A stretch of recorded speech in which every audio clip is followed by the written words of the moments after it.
ऐसा ही एगो छोटा लड़का बिना माई बाप के, वो नवरात्रि के मेले वाली कहानी है।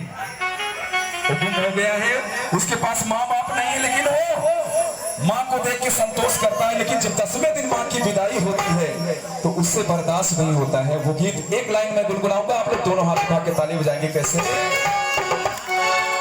कि काका हो हमरा के रहिया बताई का, पानी भूलाइल सोनी घरे पहुंचाई का, जाने गौआ के मंदिर